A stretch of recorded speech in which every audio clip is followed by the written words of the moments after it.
Se distinguen distintas generaciones en la historia de las computadoras. El paso de una generación a la siguiente se produce cuando se dan avances significativos en los elementos que constituyen el soporte de la información. La década del 50 marca el inicio de lo que con los años llamaríamos primera generación de las computadoras y abarca desde 1951 a 1958. Eran enormes aparatos que funcionaban con válvulas para procesar la información, dependiendo de operadores que ingresaban los datos con unas tarjetas perforadas. Los equipos necesitaban gran refrigeración, ya que esas válvulas levantaban mucha temperatura, se quemaban y había que cambiarlas periódicamente. UNIVAC 1 es de las primeras de dicha generación. Poco tiempo después, IBM presentaría la 701, computadora con la cual iniciaría un reinado tecnológico mundial, consolidado al presentar su modelo 650. Hay que destacar un detalle. En ese tiempo las computadoras no eran para el común de la gente. Solo algunos bancos, el gobierno y algunas empresas tenían la suerte de poseer una computadora. La segunda generación abarca desde 1959 a 1964.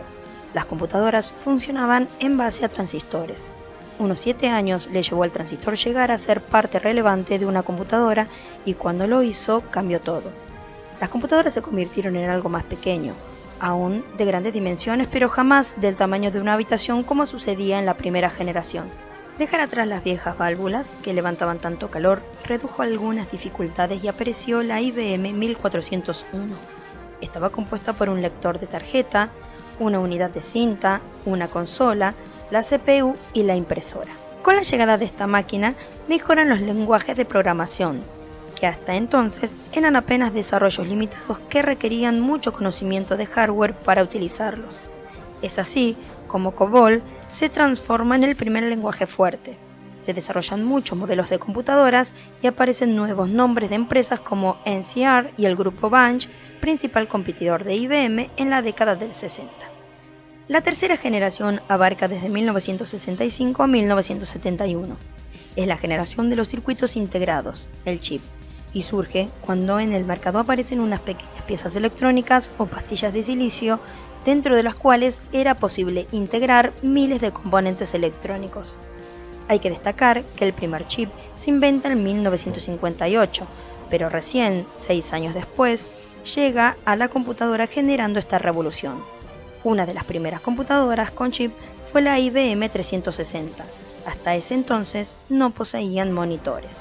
Un detalle importante es que la presencia de los chips permite flexibilizar las utilidades de la computadora. Sobre el final de esta generación, más precisamente en 1967, se crean los primeros disquetes. Estos eran de 8 pulgadas. La cuarta generación abarca desde 1972 a 1981. Es la generación de la microminiaturización, el microprocesador y chip de memoria, conocida también por ser la generación del nacimiento de las PC, personal computers o computadoras personales, y se caracteriza por lograr que muchos componentes sean diminutos. Incide en ello la aparición del primer microprocesador, fabricado en 1971 por la empresa Intel. Este dispositivo de procesamiento se desarrolló en un lugar de Estados Unidos cuyo nombre es Silicon Valley, Valle de Silicio, en California. El lugar con los años se transformaría en casi un santuario de la era informática, ya que desde el surgimiento del microprocesador, numerosos serían los inventos originados allí, razón por la cual las más importantes empresas de informática establecerían su base en la zona. Pero es en los 70 que se producen grandes innovaciones. A los lenguajes de programación desarrollados con anterioridad, por citar algunos, Pascal en 1970, Unix 1968 y lenguaje B en 1969, se suma en 1972 el lenguaje C. Justamente en el 72 se funda Atari, empresa famosa mundialmente en aquel tiempo por la creación de videojuegos, y ese mismo año se lanza la primera consola de videojuegos, la Magnavox Odyssey.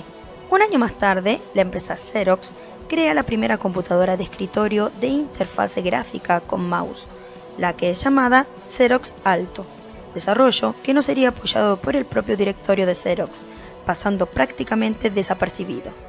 También, en el 72, junto con el primer virus de computadora, se crea el primer antivirus, el Reaper, que no afectaba a las PC porque éstas aún no existían.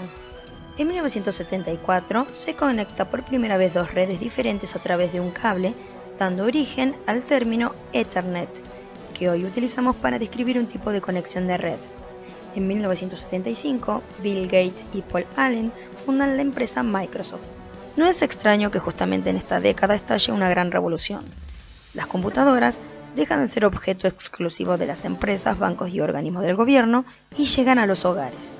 Esto acontece en abril de 1976, cuando Steve Jobs, tras observar un proyecto personal de su amigo Steve Wozniak, ve un potencial oculto en las computadoras.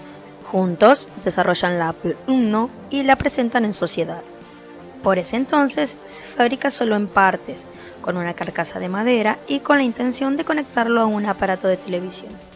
Un año más tarde se produce el gran estallido. Jobs y Wozniak, con su compañía Apple fundada, presentan la Apple II, la primera PC desarrollada a gran escala.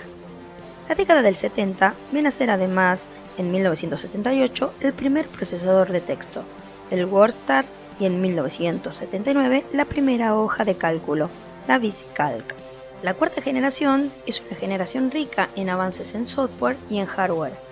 Culmina con el desembarco de IBM en el mercado de las PC en 1981. La quinta generación abarca desde 1982 hasta 1989. La llegada de las IBM PC al mercado le posibilita a mucha gente poder contar con una computadora en casa, ya que hasta ese entonces otras opciones como Apple II eran inalcanzables para muchos bolsillos. Las IBM PC cobran tal popularidad que se convierten en la computadora más vendida en el mundo entero, y como consecuencia, la mayoría de las empresas desarrolladoras de software comienzan a crear programas para ellas. Una de esas empresas es Microsoft, que en 1982 crea el DOS, Sistema Operativo de Disco. Un sistema operativo que dejábamos guardado en un disquete y con él podíamos iniciar la PC y trabajar. Con el tiempo, podíamos dejarlo en nuestro disco rígido y arrancar nuestra PC de esa manera, sin ser necesario ningún disquete de arranque o inicio. ¿Qué ventaja tenía? ¿Qué diferencia de las máquinas anteriores, en las que el sistema operativo venía grabado de fábrica en la máquina y no podíamos cambiarlo? En este caso sí podíamos hacerlo, teniendo actualizada nuestra computadora siempre. Es por esta razón que el DOS, sistema operativo de Microsoft, se considera el primer gran impacto en la empresa de Gates en el mercado informático. El DOS en sus diferentes versiones más conocidas, 1.0, 3.0, 4.01, 5.0 y 6.0, se utiliza por muchos años desde su lanzamiento, pero es dejado atrás por primera vez en 1998 con la aparición del Windows 98. Durante los 80 se crean miles de programas para PC, software de todo tipo, antivirus, programas utilitarios, lenguajes, juegos, etc. La proliferación de dispositivos magnéticos de almacenamiento, en un formato mucho más pequeño, seguro y de mayor capacidad, los disquetes 3.1/2, contribuyen en gran medida a este avance. Todo programa que tenías en un disquete podía ser copiado, en la mayoría de los casos con gran facilidad a otro disquete a través de un comando denominado diskcopy. Pero no es solo en software que se avanza, también en hardware. IBM, que había causado sensación con su PC XT 8086, lanza su modelo de PC XT 8088. Consigue con ello mejorar la velocidad de procesamiento y al poco tiempo lanza la 80286, a la que denomina AT286. La evolución es muy grande, es una computadora mucho más rápida, internamente su bus de datos es más amplio, se habla ya de transmisión de 16 bits, antes era de 8, y surgen luego la 80386, la 8486 y después la Pentium. Deseosas de recoger frutos de este gran avance mundial, muchas empresas se atreven a lanzar sus modelos de PC, por citar las más conocidas: Epson, Hewlett-Packard, Acer, Compaq, pero además decenas de otras marcas ni siquiera conocidas. Por fuera no eran IBM, pero por dentro tenían los mismos componentes que las IBM, ya que las originales internamente utilizaban componentes de otras marcas como Intel, Soyo, etc. Comienza a denominarse a estas computadoras clones o simplemente PCs. En esos años Quien marcaba tendencia era Estados Unidos, y la llegada de cada pieza de hardware a la Argentina, a España y otros países demoraba mucho tiempo. El costo inicial de las PCs era elevado, razón por la cual desde los 70 se desarrolló un mercado paralelo en el cual se creaban otro tipo de computadoras. Computadoras más económicas y pequeñas que en un principio se conectaban a un televisor y aunque venían con un sistema operativo grabado de fábrica, eran programables y su memoria era expansible. Con el tiempo las microcomputadoras se convirtieron en pequeños dinosaurios en extinción con la evolución y el abaratamiento de las PC, dejándoles todo el campo abierto para que se establecieran en cada hogar, comercio, oficina y escuela. Una radical diferencia entre las PC y las microcomputadoras es que las segundas en un principio no operaban con disquetes. Los programas se cargaban con cassettes de audio de cinta magnética o cartuchos a través de un grabador o un dataset y en algunos casos unas ranuras para inserción de cartuchos y memorias. Recién, sobre el epílogo de la historia de las microcomputadoras, aparecieron las unidades lectoras de disquete. Hoy, las microcomputadoras son apenas una anécdota. En esta generación, Apple lanza en 1984 la primera computadora personal con una interfase gráfica, controlada por un mouse, la Macintosh. En esta década, además las compañías Philips y Sony crean el primer CD-ROM. Hewlett Packard lanza su primera impresora láser, la empresa Adobe crea el primer documento en formato PostScript, antecesor de los documentos que hoy leemos en PDF, surge el MP3 y se desata un gran escándalo entre Microsoft y Apple por denuncia de robo, cuando Bill Gates presenta el Windows 1.0 en 1985 y es acusado de plagio por Steve Jobs. Pero no son los clones, ni las microcomputadoras, ni el CD-ROM, ni la primera impresora láser, ni el MP3, ni el Windows, ni la Mac, quienes dan identidad a esta quinta generación, sino un concepto que vamos a explicar de manera muy sencilla. ¿Quién no vio la película Terminator? Para aquellos que no la vieron, se trata de una máquina que un día decide valerse por sí misma. Considera que tiene y sabe todo lo que necesita para vivir y ve en el hombre, su creador, la única amenaza posible. Es por esa razón que decide destruirlo. ¿Pero qué tiene que ver esto con la quinta generación de computadoras? Bien, el guión de la película fue escrito durante esta década, tras los anuncios del proyecto de creación de una supercomputadora a cargo de la firma Sigmund Cray en 1982, y el megaproyecto japonés denominado Quinta Generación, que apuntaba a lo mismo. ¿Y en qué consistía el proyecto? Consistía en desarrollar una super máquina tan poderosamente programada y equipada que fuera capaz de aprender por sí misma a través de procesos tan avanzados que no hubiera forma de diferenciarla con el hombre. La sexta generación abarca desde 1990 hasta el presente. Aquí reina el multiprocesamiento y la conectividad global.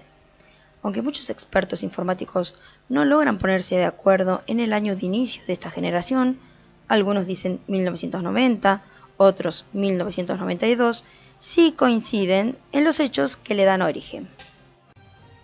El multiprocesamiento es la capacidad de un procesador para realizar varias tareas al mismo tiempo. Procesadores integrados por muchos elementos más pequeños, capaces de realizar 1.000.000 de operaciones aritméticas en simultáneo por segundo.